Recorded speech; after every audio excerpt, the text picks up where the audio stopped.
नमस्कार साथियों। Maths magic YouTube channel पर आपका हार्दिक स्वागत है। कैसे हैं आप सभी लोग? आशा करता हूँ कि स्वस्थ मत तंदुरुस्त होंगे और निरंतर अपनी तैयारी कर रहे होंगे।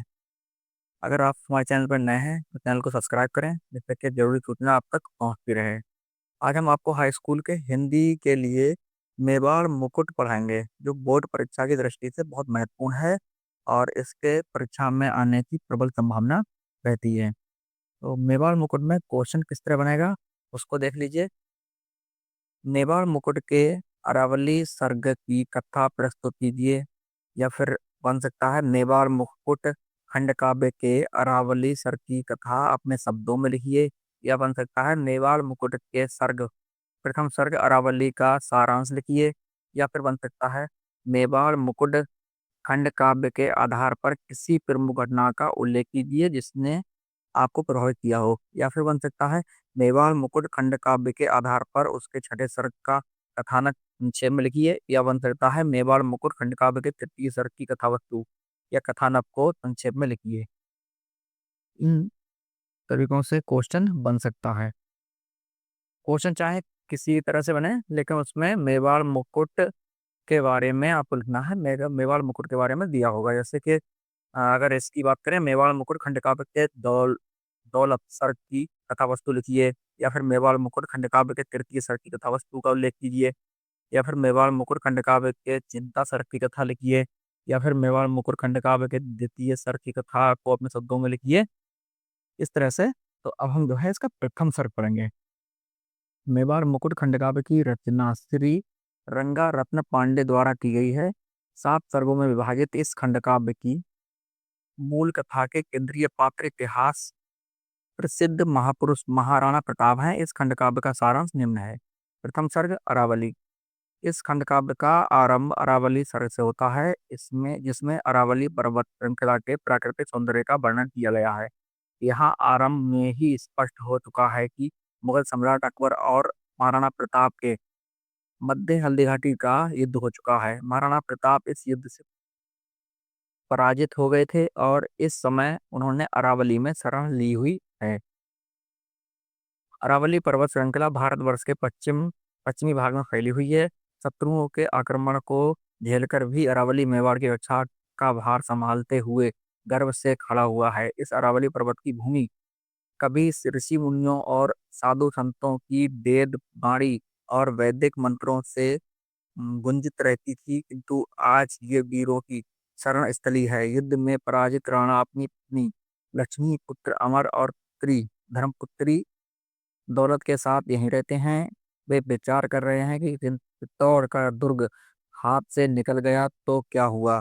अभी मेवाड़ का अधिकांश भाग उनका ही है। उनका प्रण है कि जब तक मातृभूमि मेवाड़ को पूरी तरह स्वतंत्र नहीं करा लेंगे, तब तक चैन से नहीं बैठेंगे। भगवान एकलिंग के प्रति गहरी आस्था होने के कारण उनमें देश जाति और कुल की मर्यादा की रक्षा करने की इच्छा शक्ति और स्वाभिमान बना हुआ है। स्वतंत्रता के इस असाधारण प्रेमी का मन इतना विशाल है कि वह शरण में आए हुए शत्रुओं को भी शरण देता है। राणा ने अकबर की पुत्री दौलत को अपनी धर्मपुत्री मानते हुए उसे शरण दी है। राणा प्रताप तुल्य पिता और लक्ष्मी जैसी माँ पाकर दौलत को यहाँ स्नेहपूर्ण वातावरण में अपने सगे संबंधियों की याद जरा भी नहीं सताती है।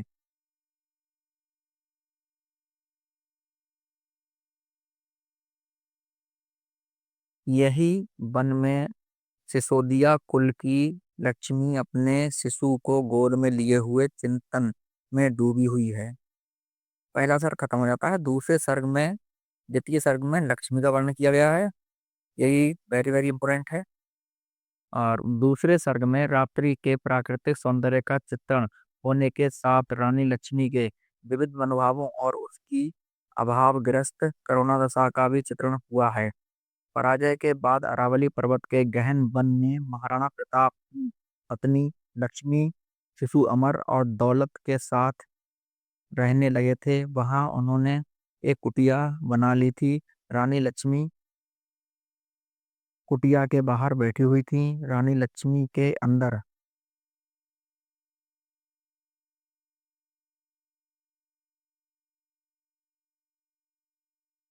विचारों का तूफान चल रहा था। अपने शिशु का मुख देखकर वह सोच रही थी कि इसका भी कैसा भाग्य है, जिस कोमल सुकुमार को राजमहल में होना चाहिए, वह जंगल में मुझ भिखारिन की गोद में पड़ा हुआ है। राणा की संतान होकर भी इसे अपनी माँ का दूध भी नसीब नहीं हो रहा है। वह शिशु को भूख से व्याकुल देखकर सोचती है कि कर्म योग तो करो कोरा आदर्श है, कर्म योग ही सच्चा दर्शन है। यह संसार ही कैसा है कि अत्याचारी सदा विजयी होते हैं और वीर एवं सदाचारी सदा कष्ट उठाते हैं। राणा का अपराध बस इतना ही तो है कि उन्होंने अपने स्वाभिमान और देश की रक्षा हेतु स्वतंत्रता स्वीकार नहीं की। वह संयम पूर्वक वन के कष्ट और अभाव सह कर रहे हैं। वह मन ही मन में कहती हैं कि मैं भूखी रह सकती हूँ, किंतु अमर दौलत और राणा की भूख मुझसे सहन नहीं होती। वह अपनी कुछ संभलती हैं और कहती हैं कि यदि ये सब इसलिए हो रहा है कि हमने पराधीन रहना स्वीकार नहीं किया, तो यही सही। ये कष्ट हमें निर्बल नहीं बना पाएंगे। तभी पर्णकुटी से बाहर निकलकर राणा आए। उन्होंने लक्ष्मी से पूछा कि क्या हुआ। लक्ष्मी अपने आंचल से आंसू पोंछते हुए कहती हैं कि कुछ नहीं, और ये कहकर कुटिया के भीतर चली जाती हैं। उसकी ये करुणा दशा देखकर राणा भी दुखी हो जाते हैं।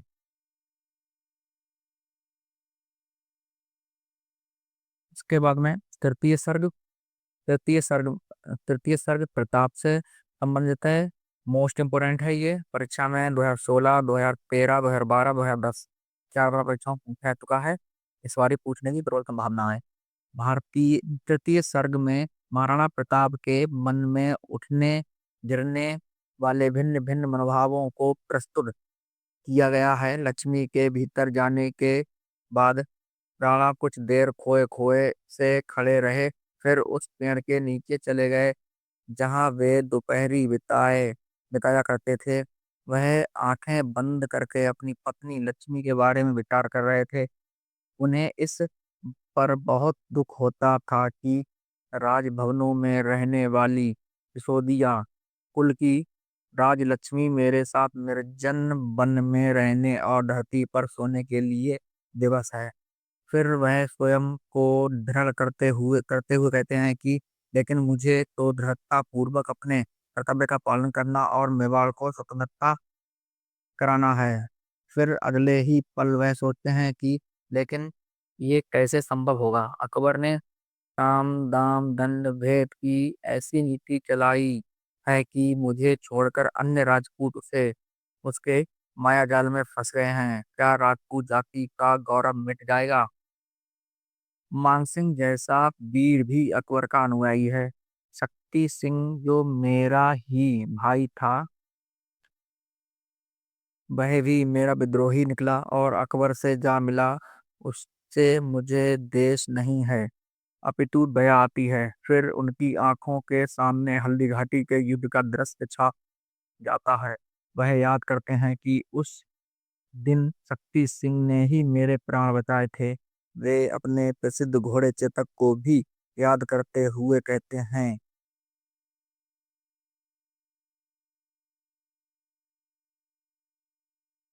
जब हल्दीघाटी खोकर हम अस्त व्यस्त भागे थे, तब चेतक ने मुझे बचाकर स्वयं प्राण प्राण त्यागे थे। चेतक मेरे बंधु प्रिय था, जन्म जन्म के साथी। अमर वीर हल्दीघाटी के ऐसे जल्दी क्या थी।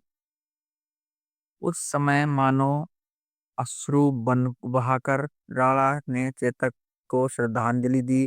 फिर वे सोचते हैं कि यदि उस दिन जरा सी चूक ना हुई होती तो सलीम बच नहीं पाता और आज मेरी लक्ष्मी को दुख ना उठाना पड़ता। फिर उन्हें दौलत का ख्याल आता है कि जाने क्यों वह आगरा के महलों का सुख त्याग कर यहाँ वन में पड़ी हुई है। ऐसा लगता है जैसे वह मेरी ही पुत्री हो। अंततः वह निश्चित करते हैं कि चाहे कुछ भी हो, वह मेवाड़ को स्वतंत्र करा कर ही रहेंगे। वह अकबर के सामने न झुकने का पुनः प्रण करते हैं, लेकिन उन्हें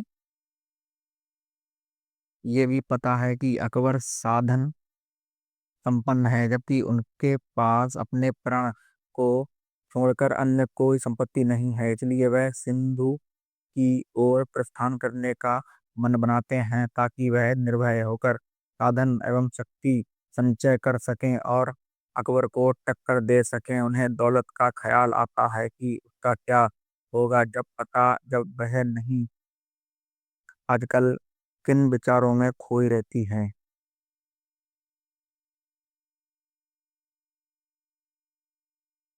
चौथा सर्ग है दौलत। ये भी मोस्ट इम्पोर्टेंट है, 2020 और 2015 में पूछा गया है। इस सर्ग में महाराणा की धर्मपुत्री बन चुकी अकबर की पुत्री दौलत का चित्रांकन है। यदि यद्यपि इतिहास में मुगल सम्राट अकबर की पुत्री के रूप में दौलत का कोई उल्लेख नहीं मिलता है। महाराणा प्रताप सिंह नामक नाटक में द्विजेंद्र लाल राय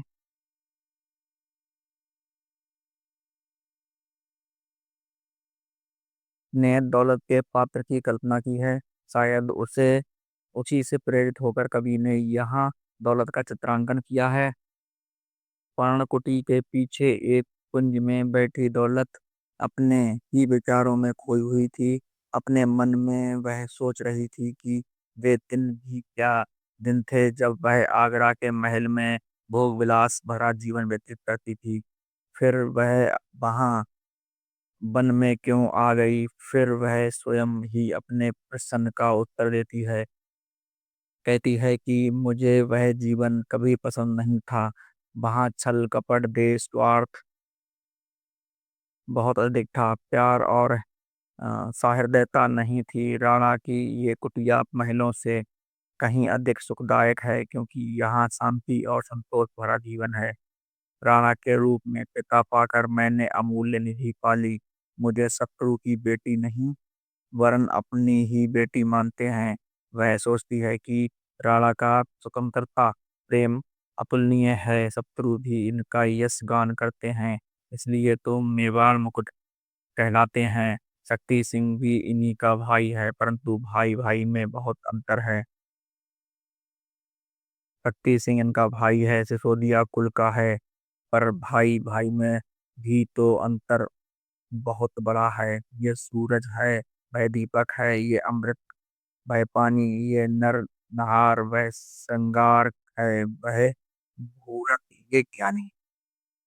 वह अपने मन में शक्ति सिंह के प्रति प्रेम भाव को स्वीकार करती हैं, लेकिन उसने ये बात किसी को नहीं बताई, यहाँ तक कि राणा को भी नहीं। वह सोचती हैं कि राणा पहले ही आजकल बहुत परेशान रहते हैं। मुझे उनकी मुश्किल बढ़ानी नहीं चाहिए, वरन उनकी अनुगामी बनकर उनकी सहायता करनी चाहिए। राणा जैसा पिता बड़े भाग्य से मिलता है। उनका स्नेह पाकर मैं बहुत दुखी हूँ।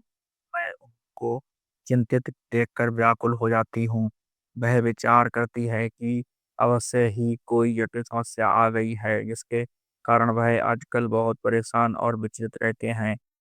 वह इन्हीं विचारों में खोई हुई ये सोचती रहती है कि वह उनके लिए क्या कर सकती है। यहाँ इस सर्ग का समापन होता है।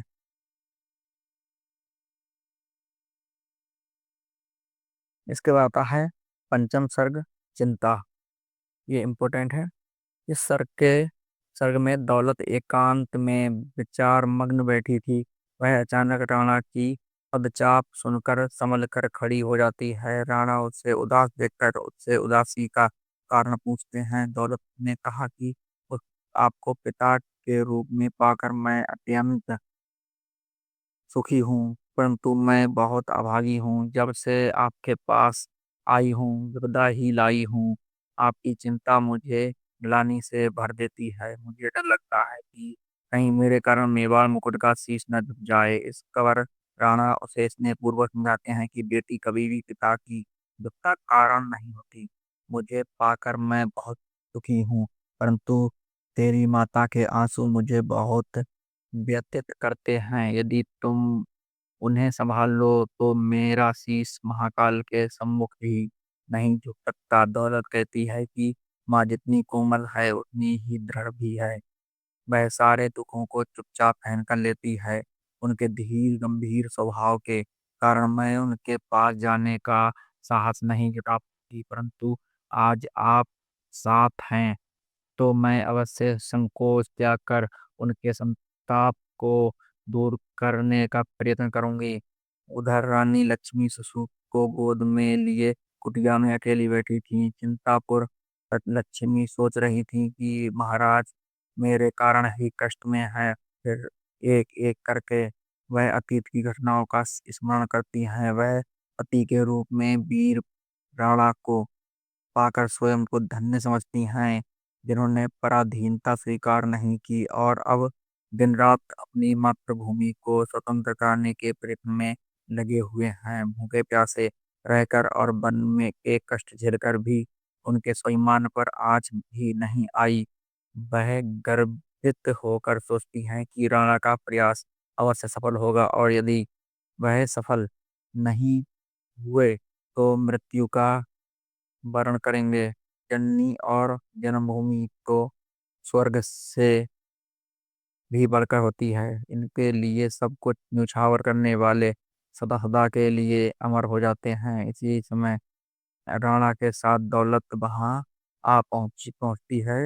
लक्ष्मी को चिन्हित और व्यथित देखकर वह कहती है, माँ किस चिंता में एकांकी बैठी हो तुम चुपचाप इधर। खोए खोए से पिता अकेले सहते क्यों संताप उधर। क्यों आज तुम्हारी आंखों में फिर छलके आंसू। बताओ माँ दुख अपना दे दो मुझे स्वयं को और ना अधिक सताओ माँ।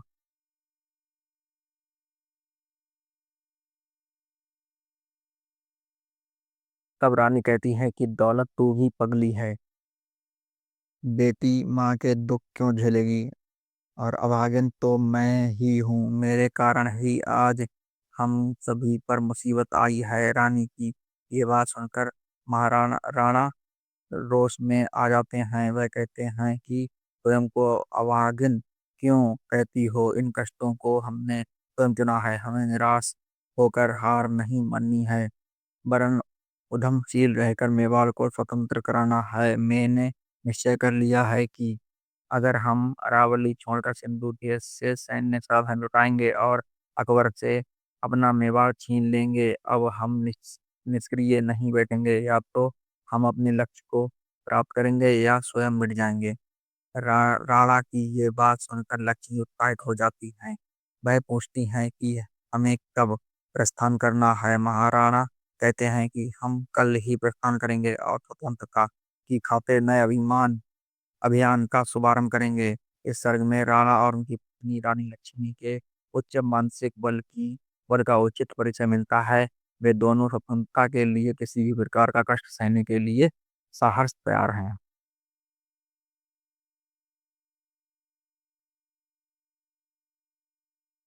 इसके बाद आता है आठवां सर्ग पृथ्वीराज।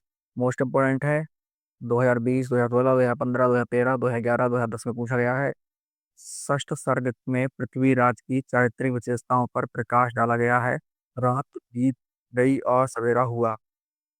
प्रातः प्रातः काल के सूर्य की लालिमा चारों ओर फैल गई। पशु पक्षी नवीन उत्साह के साथ अपने दैनिक क्रियाकलापों में जुट गए। राणा ने सब नरा ने भी नवीन उत्साह के साथ संकलन किया कि मेवाड़ मुक्ति के लिए मैं जीवन भर साहस रहूंगा। उन्होंने अपने सेवकों के सामने घोषणा की कि हमें शीघ्र ही मरुभूमि पार कर सिंधु देश के लिए प्रस्थान करना है और वहां रहकर युद्ध के लिए साधन जुटाने हैं। सभी यात्रा के प्रबंध की तैयारी करने में व्यस्त हो गए। ये सब देखकर रानी लक्ष्मी अति प्रसन्न थीं। तभी राणा का अनुचर एक पत्र लेकर उपस्थित हुआ। पत्र पढ़कर राणा कुछ असमंजस में पड़ गए। फिर उन्होंने उसे पृथ्वीराज को बुला लाने के लिए कहा। उन्होंने रानी लक्ष्मी से कहा कि पता है अकबर ने पृथ्वी से भी छल किया है। जाकर देखता हूँ कि अकबर का ये कभी सगा सखा क्या प्रस्ताव लेकर आया है।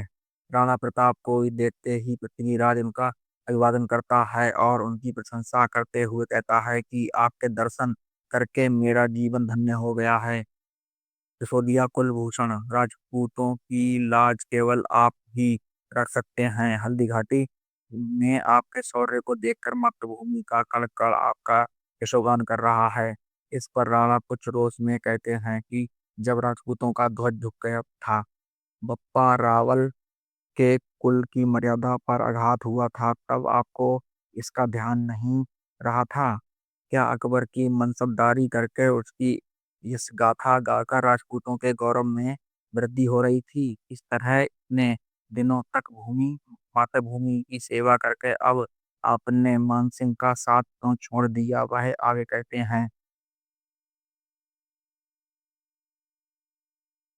कैसे आज आपको सहसा याद हमारी आई। सह अहो भाग्य, इस अरावली ने नूतन गरिमा पाई, पर प्रताप है आज अकिंचन, निस्सबल निस्धान। और कैसे स्वागत करें करें कैसे कृतज्ञ ज्ञापन। पृथ्वीराज राणा राणा की बात सुनकर उत्तर देते हैं कि आपने जो भी कहा वह सत्य है। मैं धर्मबस दिल्लीश्वर को जगदीश्वर समझ बैठा था और उसकी दास्ता में गर्व अनुभव कर रहा था। स्वार्थ के वशीभूत होकर मैं अपना गौरव भुलाकर स्वयं को उसका दास कहलाने में गर्व करने लगा था। परंतु सत्य तो यही है कि हमने राजपूतों की आन बान और शान को कलंकित किया है। अकबर केवल आपको ही अपने जाल में फंसा सका। आप राम के वंशज हैं। आप उन्हीं के समान मर्यादा का पालन करने वाले हैं। आप मातृभूमि के सच्चे सपूत हैं। अकबर का ये कारण अपने पाप धोने के लिए आप ही शरण में आया है। पृथ्वीराज का पश्चाताप देखकर राणा द्रवित होकर बोले, तुम्हारा पश्चाताप करना राजपूतों के लिए शुभ संकेत है, लेकिन ऐसा ऐसी कौन सी घटना घटी जिसके कारण तुमने अकबर का साथ छोड़ दिया? निर्भय होकर अपने मन की बात बताओ। पृथ्वीराज ने उनको बताया कि अकबर सत्ता के मद में चूर हो रहा है। उसने मेरे की कुल की लाज को लूटना चाहा, मुझे जो मुझसे सहा नहीं गया। सच तो यही है कि हमने ही उसे इतना शक्तिशाली बना दिया है।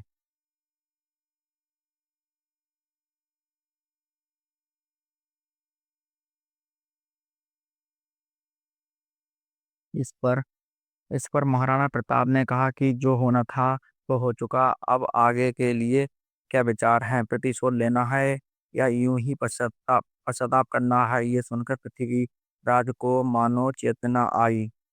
उसने कहा, बोलें या प्रतिशोध? मात्र प्रतिशोध लक्ष्य अब मेरा, उसके हित ही लगा रहा हूँ अरावली का फेरा। वह कहता है कि मेवाड़ मुक्त हो और अकबर का मनोरथ विफल हो, अब यही मेरा लक्ष्य है। राणा कहते हैं कि केवल मनोरथ करने से ही सफलता नहीं मिलती। कविश्वर कविवर, इस समय परिस्थितियां हमारे अनुकूल नहीं हैं। हम साधनहीन और असहाय हैं। इस प्रकार हम अकबर से टक्कर नहीं ले सकते। तब पृथ्वीराज उत्साह से भरकर कहता है कि यदि संकल्प और उद्देश्य महान हो तो साधन स्वयं ही जुट जाते हैं। भामाशाह आपकी सेवा में प्रस्तुत होना चाहते हैं। आप आज्ञा दें तो मैं उन्हें बुलाकर ले आऊं। इसके बाद साथियों, सातवां सर्ग आता है भामाशाह। मोस्ट इम्पोर्टेंट है। 2018, 12 और 10 में पूछा गया है। प्रस्तुत खंड में भामाशाह के योगदान का वर्णन किया गया है। पृथ्वीराज के जानने पर महाराणा प्रताप विचारों के सागर में डूब गए। वह सोचने लगे कि क्या इतिहास नया मोड़ लेने वाला है। तभी एक का एक मृगों का एक समूह उनके सामने से चौकड़ी भरते हुए निकल गया। वह सोचने लगे कि प्रकृति ने सभी को स्वतंत्र बनाया है, फिर दोनों को परतंत्र बनाने का अधिकार किसी को नहीं है। दूसरों का शोषण करना और उनको अपना दास बनाना दानवता है। वह आशा से भरकर कहते हैं कि नेवार का भाग्य अवश्य जाएगा और वह स्वाधीन होगा। शायद इसीलिए पृथ्वीराज यहाँ तक आए और भामाशाह का संदेश तक लाए। तभी भामाशाह प्रस्तुत होते हैं। जय हो जननी जन्मभूमि की, एक लिंग की जय हो। जय हो सूर्य ध्वज की, राणा का प्रताप अक्षय हो। ये सुनकर राणा चौंक उठे और दुखी होकर बोले, यहाँ राणा कौन है? यहाँ तो प्रताप अकेला निसरा है, वन में घूम रहा है और तौर पर तो सूर्य ध्वज के स्थान पर अकबर का परचम फहरा रहा है। लेकिन मेरा संकल्प है कि मैं मातृभूमि को स्वतंत्र कर रहूंगा और हम फिर भी वही निर्भय होकर निवास करेंगे। भामाशाह कहते हैं कि मेरा भी यही संकल्प है। आपके रहते हमारी मातृभूमि का शीश कदापि नहीं झुक सकता। मैं आपकी सेवा में साधन लेकर प्रस्तुत हुआ हूँ। आप सैन्य संग्रह करके शत्रु को रण में परास्त करें। महाराणा प्रताप को भामाशाह से सहायता लेने में संकोच हुआ। मैं बोले कि मैं उपहार स्वरूप कुछ नहीं दे सकता। हमारे पूर्वजों ने सदा दिया हुई है, लिया नहीं। अतः मैं स्वयं अपने बाहुबल से युद्ध के लिए साधन जुटाऊंगा। मैं अपने कुल की मर्यादा को कलंकित नहीं कर सकता।